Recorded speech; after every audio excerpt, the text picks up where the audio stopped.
ಮಂದಿರದಲ್ಲಿ ದೇಣಿಗೆ ಲೂಟಿ ವಿಷಯಕ್ಕೆ ಸಂಬಂಧಪಟ್ಟಂಗೆ ತನಿಖೆ ಮುಂದುವರೆದಿದೆ. ಎಸ್ಐಟಿಯಿಂದ ತನಿಖೆ ಚುರುಕನ್ನ ಪಡ್ಕೊಂಡಿದೆ. ಈ ಪ್ರಕರಣದಲ್ಲಿ 8 ಮಂದಿಯನ್ನ ಅರೆಸ್ಟ್ ಮಾಡಲಾಗಿದೆ. ಕೇವಲ 8 ಮಂದಿ ಮಾತ್ರ ಅಲ್ಲ, ಇನ್ನೂ ಹಲವರ ಪಾತ್ರ ಇದರಲ್ಲಿ ಇದೆ ಅಂತ ಹೇಳಿ ಆರೋಪಗಳು ಕೇಳಿ ಬಂದಿದೆ. ಸುಮಾರು 40ಕ್ಕೂ ಅಧಿಕ ಮಂದಿ ಇದರಲ್ಲಿ ಇನ್ವಾಲ್ವ್ ಆಗಿದ್ದಾರೆ ಅಂತಾನೂ ಕೂಡ ಚರ್ಚೆಗಳು ಆಗ್ತಾ ಇದೆ. ಒಟ್ಟಿನಲ್ಲಿ ಆರೋಪಿಗಳಿಗೆ ಸೇರಿದಂತ ಎಲ್ಲಾ ಸ್ಥಳಗಳಲ್ಲೂ ಕೂಡ ತಲಾಶನ್ನ ನಡೆಸಲಾಗ್ತಾ ಇದೆ. ಇನ್ನು ಆರೋಪಿ ಚಂಪತ್ ರಾಯ್ ಹೇಳಿಕೆಯನ್ನ ದಾಖಲಿಸಲಾಗಿದೆ. ಹಣ ಚಿನ್ನಾಭರಣ ಲೂಟಿ ಬಗ್ಗೆ ತನಿಖೆ ಮುಂದುವರೆದಿದೆ. ಪೊಲೀಸರು ಪ್ರತಿಯೊಂದು ಜಾಗದಲ್ಲೂ ಕೂಡ ಈಗ ಹುಡುಕಾಟವನ್ನ ನಡೆಸ್ತಾ ಇದ್ದಾರೆ.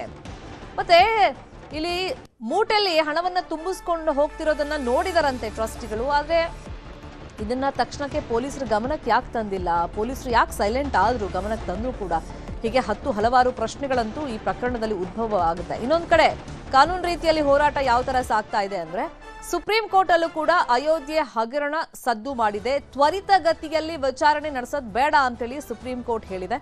ರಜಾ ಅವಧಿ ಬಳಿಕ ತನಿಖೆ ಅಂತೇಳಿ ಸುಪ್ರೀಂ ಕೋರ್ಟ್ ಹೇಳಿದೆ. ಈ ಮುಖೇನ ಸುದೀರ್ಘವಾದಂತ ತನಿಖೆಯ ಅಗತ್ಯತೆ ಇದೆ, ವಿಚಾರಣೆಯ ಅಗತ್ಯತೆ ಇದೆ ಅನ್ನೋದನ್ನ ಸುಪ್ರೀಂ ಕೋರ್ಟ್ ಹೇಳಿದೆ. ತ್ವರಿತಗತಿಯಲ್ಲಿ ಇದನ್ನು ವಿಚಾರಣೆ ಮಾಡಕ್ಕಾಗಲ್ಲ ಅಂತೇಳಿ ಸುಪ್ರೀಂ ಕೋರ್ಟ್ ಹೇಳಿದೆ. ಇನ್ನೊಂದು ಕಡೆ ಎಸ್ಐಟಿ ಅಧಿಕಾರಿಗಳು ಆರೋಪಿಗಳಿಗೆ ಸಂಬಂಧಪಟ್ಟಂತ ಎಲ್ಲಾ ಸ್ಥಳಗಳಲ್ಲೂ ಕೂಡ ತಲಾಶನ್ನ ನಡೆಸ್ತಾ ಇದ್ದಾರೆ. ಹಣ ಮತ್ತೆ ಚಿನ್ನಾಭರಣ ಲೂಟಿ ಪ್ರಕರಣ ಇಡೀ ದೇಶವನ್ನೇ ಬೆಚ್ಚಿ ಬೀಳಿಸಿದೆ.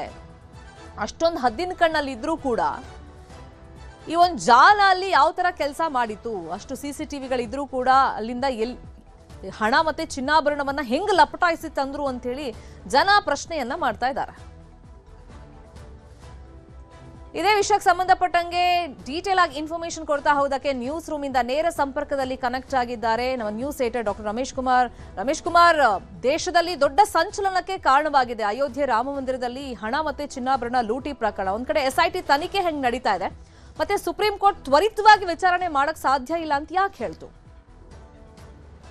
ಶರ್ಮಿತಾ, ಸಾಮಾನ್ಯವಾಗಿ ನೋಡ್ತಾ ಇರ್ತೀವಿ, ಚಿಕ್ಕ ಪುಟ್ಟ ದೇವಸ್ಥಾನಗಳಲ್ಲಿ ಅರ್ಚಕರು ಹುಂಡಿ ಹಣವನ್ನು ಎಗರಿಸೋದು ಅಥವಾ ಆರತಿ ತಟ್ಟೆಗೆ ಬಿದ್ದ ಹಣವನ್ನೇ ಏನಾದರೂ ಅವ್ರು ತಗೊಂಡ್ರೆ ದೊಡ್ಡ ಇಶ್ಯೂ ಆಗುತ್ತಿಲ್ಲ. ದೇವ್ರ ಹಣ ನುಂಗಿದ್ರು ಅರ್ಚಕರು ಅಂತಕ್ಕಂಥದ್ದು. ಅಂಥದ್ರಲ್ಲಿ ಅಯೋಧ್ಯೆ ರಾಮ ಮಂದಿರ ಇಡೀ ವಿಶ್ವದಲ್ಲೇ ಫೇಮಸ್ ಆಗಿರ್ತಕ್ಕಂಥದ್ದು. BJP ಸರ್ಕಾರ ತುಂಬ ಮುತುವರ್ಜಿ ತಗೊಂಡು ಅಯೋಧ್ಯ ಮಂದಿರವನ್ನು ಕಟ್ಟಿಸಿರ್ತಕ್ಕಂಥದ್ದು. ಹೀಗಾಗಿ ವಿಶ್ವ ಮಟ್ಟದಲ್ಲಿ ಅಯೋಧ್ಯ ರಾಮ ಅಂದರೆ ಅಷ್ಟೊಂದು ಫೇಮಸ್ ಆಗಿದೆ. ಅಂತಹ ಖ್ಯಾತಿ ಪಡೆದಿರ್ತಕ್ಕಂಥ ದೇವಸ್ಥಾನದಲ್ಲಿ ಕೋಟ್ಯಾಂತರ ರೂಪಾಯಿ ಹಗರಣ ಆಗಿದೆ. ಅದರಲ್ಲಿರ್ತಕ್ಕಂಥ ಟ್ರಸ್ಟ್ನವರೇ ಹಣ ಹೊಡೆದಿದ್ದಾರೆ. ಅದರಲ್ಲೂ ಪ್ರಮುಖವಾಗಿ ರಾಮನ ಹುಂಡಿಗೆ ಏನು ಹಣ ಹಾಕಿದ್ರು ಆ ಹುಂಡಿಯ ಹಣವನ್ನು ಕದ್ದಿದ್ದಾರೆ ಅಂತಕ್ಕಂಥದ್ದು ಅತಿ ಗಂಭೀರವಾದ ಆರೋಪ. ಅಷ್ಟೇ ಅಲ್ಲ, ಮತ್ತು ರಾಮನ ಮೇಲಿರ್ತಕ್ಕಂಥ ಚಿನ್ನಾಭರಣಗಳನ್ನ ಕೂಡ ಟ್ರಸ್ಟಲ್ಲಿ ಇರ್ತಕ್ಕಂಥವ್ರು ಕದ್ದಿದ್ದಾರೆ ಅಂತಕ್ಕಂಥದ್ದು ಮಾಹಿತಿ ಇದೆ. ಸೊ ಅದ್ರ ಮೇಲೆ SIT ತನಿಖೆಗೆ ಇಳಿದಾಗ ಗೊತ್ತಾಗಿರೋದು ಏನು ಅಂತಕ್ಕಂಥದ್ದರೆ, ಈಗಷ್ಟೇ ಅಲ್ಲ, ಸುಮಾರು 3 ವರ್ಷಗಳ ಹಿಂದಿನಿಂದಲೂ ಕೂಡ ದೇವಸ್ಥಾನದ ದೇಣಿಗೆ ಹಣವನ್ನು ಮತ್ತು ಚಿನ್ನಾಭರಣವನ್ನು ಕದೀತಿದ್ದಾರೆ ಅಂತಕ್ಕಂಥದ್ದು ಪ್ರಾಥಮಿಕ ತನಿಖೆಯಲ್ಲಿ ಗೊತ್ತಾಗಿರ್ತಕ್ಕಂತಹ ಮಾಹಿತಿ. ಸದ್ಯಕ್ಕೆ ಒಂದು 80 ಲಕ್ಷ ರೂಪಾಯಿ ರಿಕವರಿ ಮಾಡಿದ್ದಾರೆ. SIT ಅವರು 8 ಜನ ಆರೋಪಿಗಳಿದ್ರು, ಅವ್ರನ್ನ ಅರೆಸ್ಟ್ ಮಾಡಿ ವಿಚಾರಣೆ ಮಾಡ್ತಾರೆ. ಅದರಲ್ಲಿ ಒಂದಿಷ್ಟು ಜನರ ಮನೆ ಮೇಲೆ ರೈಡ್ ಕೂಡ ಮಾಡಿದ್ರು. 8 ಜನರ ಮನೆಗಳ ಮೇಲೆ, ಅವರ ಸಂಬಂಧಿಕರುಗಳ ಮೇಲೆ, ಮತ್ತು ಅವರು ಯಾವುದೋ ಚಿಕ್ಕ ಪುಟ್ಟ ಕಚೇರಿಗಳು ಮಾಡ್ಕೊಂಡಿದ್ರು. ಅಲ್ಲಿ ಕೂಡ ರೈಡ್ ಮಾಡಿದಾಗ ಸಾಕಷ್ಟು ಕ್ಯಾಶು ಮತ್ತು ಒಂದಿಷ್ಟು ಶ್ರೀರಾಮನಿಗೆ ನೀಡಿರ್ತಕ್ಕಂಥ ಉಂಗರಗಳಿರ್ಬೋದು ಅಥವಾ ಹಾರಗಳಿರ್ಬೋದು, ಈ ಥರದ ಆಭರಣಗಳನ್ನು SIT ಸೀಸ್ ಮಾಡಿದೆ ಅಂತಕ್ಕಂಥ ಮಾಹಿತಿ ಲಭ್ಯವಾಗಿದೆ. ಆದರೆ ಅತಿ ದೊಡ್ಡ ಹಗರಣ ಆಗಿರೋ ಕಾರಣಕ್ಕೆ ಮತ್ತು ಅಯೋಧ್ಯೆ ಮತ್ತು ಶ್ರೀರಾಮನ ಹೆಸರು ಕೆಡಬಾರದು ಅನ್ನೋ ಕಾರಣಕ್ಕೆ ತುಂಬ ಸೀಕ್ರೆಟ್ ಆಗಿ ಇನ್ವೆಸ್ಟಿಗೇಷನ್ ಮಾಡ್ತಿದ್ರೆ ಸಾಕಷ್ಟು ಮಾಹಿತಿಯನ್ನು ಬಿಟ್ಕೊಡ್ತಿಲ್ಲ. ಆದರೆ ವಿರೋಧ ಪಕ್ಷಗಳು ಹೇಳ್ತಾ ಇದೆ ಏನಂದರೆ, ಅಯೋಧ್ಯೆ ಇರತಕ್ಕಂಥದ್ದೇನೋ ಉತ್ತರ ಪ್ರದೇಶದಲ್ಲಿ, ಅಲ್ಲಿ BJP ಸರ್ಕಾರ ಇದೆ, ಹೀಗಾಗಿ BJP ಸರ್ಕಾರದವರು ಈ ಹಗರಣವನ್ನು ಮುಚ್ಚಿ ಹಾಕುವ ಪ್ರಯತ್ನವನ್ನು ಮಾಡ್ತಾರೆ ಅಂತ. ಸೊ ಅಲ್ಲಿ ಸಮಾಜವಾದಿ ಪಾರ್ಟಿ ಆರೋಪ ಮಾಡ್ತಿದೆ. ಸುಮಾರು 200 ಕೋಟಿ ರೂಪಾಯಿನ ಒಟ್ಟು ಹಣ ಅಂದರೆ ಚಿನ್ನಾಭರಣ ಮತ್ತು ದೇಣಿಗೆ ಹಣವನ್ನು ನೋಡೋದಾದರೆ 200 ಕೋಟಿ ರೂಪಾಯಿಯಷ್ಟು ಹಗರಣ ನಡೆದಿದೆ. ಇದು ಅಯೋಧ್ಯೆಯಲ್ಲಿ 200 ಕೋಟಿ ರೂಪಾಯಿ ಕದ್ದಿದ್ದಾರೆ ಅಂತ ಸಮಾಜವಾದಿ ಪಕ್ಷ ಆರೋಪ ಮಾಡತಕ್ಕಂಥದ್ದು. ಆದರೆ BJP ಯೋಗಿ ಆದಿತ್ಯನಾಥ್ ಹೇಳ್ತಾ ಇದ್ರು, ಯಾವತ್ತಿದ್ರೂ ಸತ್ಯ ಹೊರಗೆ ಬರುತ್ತೆ, ಆರೋಪಿಗಳನ್ನ ಸುಮ್ಮನೆ ಬಿಡಲ್ಲ ಅಂತ ಹೇಳ್ತಿದ್ದಾರೆ. ಅದರ ಪ್ರಮುಖ ಘಟ್ಟವಾಗಿ ಚಂಪತ್ರ ಏನು ಸೆಕ್ರೆಟರಿ ಇದ್ದಾರೆ, ಅಯೋಧ್ಯೆ ರಾಮ ಮಂದಿರ ಟ್ರಸ್ಟ್ನ ಸೆಕ್ರೆಟರಿ, ಅವರು ಈಗಾಗಲೇ ರಾಜೀನಾಮೆ ಕೊಟ್ಟಿದ್ದಾರೆ, ವಿಚಾರಣೆಯನ್ನು ಕೂಡ ಎದುರಿಸ್ತಿದ್ದಾರೆ.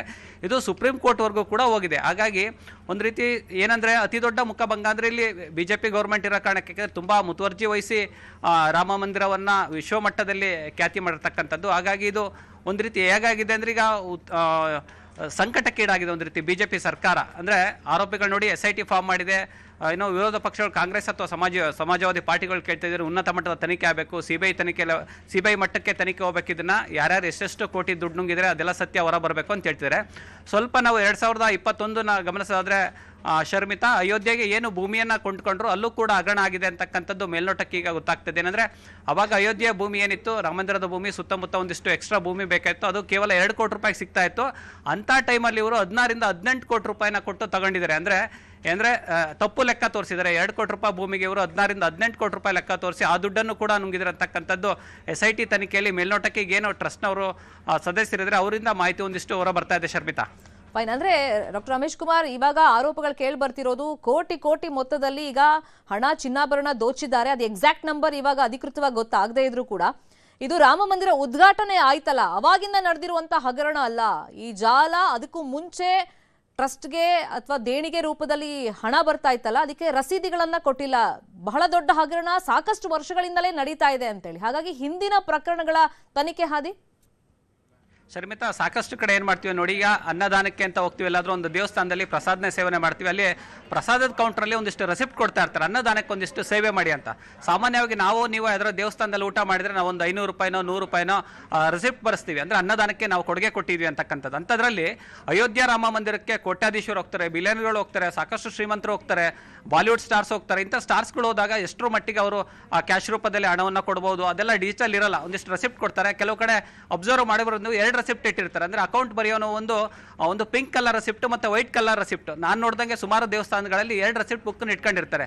ಅಂದ್ರೆ ಒಂದು ದೇವ್ರ ಲೆಕ್ಕ, ಒಂದು ಅಕೌಂಟ್ ಏನ್ ಬರೀತಾನೆ ಅವನ ಲೆಕ್ಕ. ಹಾಗಾಗಿ ಅಂದ್ರೆ ತುಂಬಾ ಸೂಕ್ಷ್ಮವಾಗಿ ನಾವು ಗಮನಿಸಿದ್ರೆ, ರಿಯಲಿಸ್ಟಿಕ್ ಆಗಿ ನಾವು ದೇವಸ್ಥಾನದಲ್ಲಿ ನೋಡೋದಾದ್ರೆ ಸಾಕಷ್ಟು ಈ ತರದ್ದು ಕಂಡು ಬರ್ತದೆ. ಹಾಗಾಗಿ 2 ರೆಸಿಪ್ಟ್ ಅಲ್ಲಿ ಬರೀ ಅನ್ನ ಏನೋ ಪ್ರಸಾದ ಸೇವೆಗೆ ಏನೋ ಇರುತ್ತೆ, ಆ ತರದ್ ನೋಡಿದಾಗ ಅಲ್ಲೇ ಒಂದಿಷ್ಟು ದುಡ್ಡನ್ನು ಹೊಡೆಯುವಂತ ಪ್ರಯತ್ನ ಆಗುತ್ತೆ. ಮತ್ತೆ ಉಂಡಿಗೆ ಆಗ್ತಕ್ಕಂಥದ್ದು, ಮತ್ತೆ ದೇವಸ್ಥಾನಕ್ಕೆ ದೇವರಿಗೆ ಆಭರಣ ಏನ್ ಕೊಡ್ತಾರೆ, ಆಭರಣಕ್ಕೆ ಪಕ್ಕಾ ಡಿಜಿಟಲ್ ಪೇಮೆಂಟ್ ಇರಲ್ಲ, ಒಂದಿಷ್ಟು ಕ್ಯಾಶ್ ರೂಪದಲ್ಲಿ ಕೊಡ್ಬೋದು ಅಥವಾ ಆಭರಣಗಳು ಕೊಡ್ಬೋದು, ಅದಕ್ಕೆ ಪಕ್ಕಾ ಲೆಕ್ಕ ಇಟ್ಟಿರಲ್ಲ. ಅಂದ್ರೆ ಅಲ್ಲಿ ಏನು ಪ್ರತಿ ದೇವಸ್ಥಾನಕ್ಕೆ ಕೂಡ ನಿರ್ವಹಣಾ ಅಧಿಕಾರಿಗಳನ್ನ ನೇಮಕ ಮಾಡಿರ್ತಾರೆ. ಆ ಅಧಿಕಾರಿಗಳು ಕೂಡ ಏನಾದ್ರೂ ಒಂದಿಷ್ಟು ಎಚ್ಚರ ತಪ್ಪಿದ್ರೆ, ಈ ಟ್ರಸ್ಟ್ನವ್ರ ಮೇಲೆ ಕಣ್ಣಿಡೋದು ಏನಾದ್ರೂ ಮಿಸ್ ಆದ್ರೆ ಈ ತರದ ಹಗರಣಗಳು ನಡೆಯುವಂತ ಸಾಧ್ಯತೆ ಇರುತ್ತೆ. ಸಾಕಷ್ಟು ದೇವಸ್ಥಾನಗಳಲ್ಲಿ ಹಗರಣಗಳಾದಾಗ ನೋಡ್ತೀವಿ ನಾವು, ದೇವಸ್ಥಾನವನ್ನ ಸೂಪರ್ ಸೀಡ್ ಮಾಡಿ ಅಂತಾರೆ, ಅಲ್ಲಿ ಯಾರಾದ್ರೂ IAS ಆಫೀಸರ್ ಅಥವಾ KS ಆಫೀಸರ್ನ ದೇವಸ್ಥಾನಕ್ಕೆ ನೇಮಕ ಮಾಡಿ ಏನೋ ಸರ್ಕಾರದ ಕಂಟ್ರೋಲ್ ತಗೊಳ್ಳಿ, ಅಲ್ಲಿ ಏನೋ ದೇವರು ಭಕ್ತರು ಕೊಟ್ಟಿರ್ತಕ್ಕಂಥ ಹಣ ಸಾಕಷ್ಟು ಮಿಸ್ಯೂಸ್ ಆಗ್ತಾ ಇದೆ. ಈ ತರದ ಸಾಕಷ್ಟು ಒತ್ತಡಗಳು ಕೇಳಿ ಬರ್ತಾ ಇದೆ.